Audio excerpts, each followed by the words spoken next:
The term Canadian identity refers to the culture, characteristics, and conditions of being Canadian.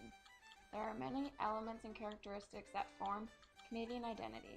One of the most notable elements was the fight for women's rights and equality, though we will discuss a few others. 5 women made up the famous 5 who fought for women's rights.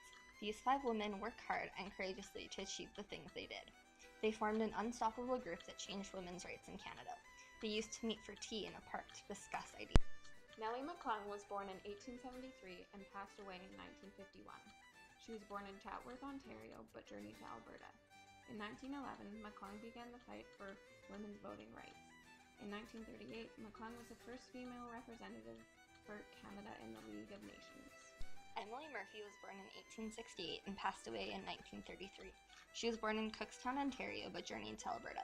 In 1907, Murphy was the first female appointed to the Edmonton Hospital Board. Years later, she was appointed to the Senate. Henrietta Muir Edwards was born in 1849 and passed away in 1931. She was born in Montreal, Quebec. In 1893, she established the National Council of Women with Lady Aberdeen. Around 1910, Edwards lobbied for the first version of the Dowell Act with Louise McKinney. The Dowell Act protects the rights of women. Louise McKinney was born in 1868 and passed away in 1931. She was born in Frankville, Ontario, but journeyed to Alberta. McKinney organized the Women's Christian Temperance Union, which protected the rights of women and children. There were over 20 in Canada. In 1917, she was elected to Alberta legislature and was the first woman to do so. Irene Parlby was born in 1868 and passed away in 1965. She was born in England but eventually came to Alberta.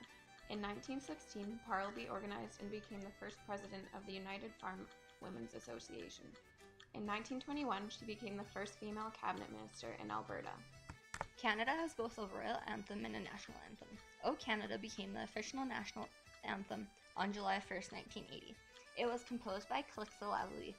The French lyrics were written by Sir Adolphe Basile Routhier, and English lyrics were written by Mr. Justice Robert Stanley Weir.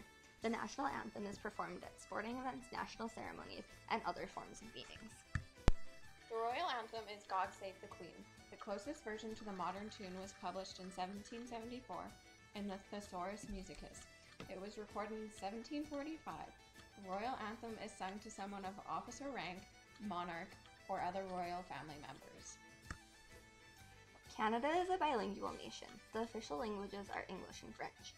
New Brunswick and Manitoba are the official bilingual provinces. Quebec is officially unilingual, meaning they only speak French. Alberta and Saskatchewan are also unilingual, commonly speaking English. Canada officially became bilingual on a federal level in 1982. Lacrosse was invented in 1850. The Anglophones in Montreal adopted a version of the game from the Aboriginals, which is similar to the modern sport. The National Lacrosse Association was formed in 1875 and was the first governing body of sport in Canada. After the success of the sport in Canada, lacrosse became the official summer sport in 1994. There is no exact date of the birth of hockey, but Quebec first experienced the game in 1875 and Ontario experienced the game in 1890. Windsor, Nova Scotia is the place believed to be the area of the sport's creation. Hockey became Canada's official winter sport in 1994. Hockey became very popular worldwide and is one of the things our country is known for. Bobby Clark once said, "I think that hockey defines the Canadian personality: hard work, toughness, honesty, working together, and lots of stubbornness." The national flag of Canada was adopted on February 15, 1965. The Canadian red ensign, or the former flag, has been used since the 1890s. It was approved by a 1945 Order in Council to be used wherever desirable. Another committee was formed in 1964 to design the other flag. Canadian healthcare is delivered through a publicly funded healthcare system. It is mostly free and most services are provided by private entities.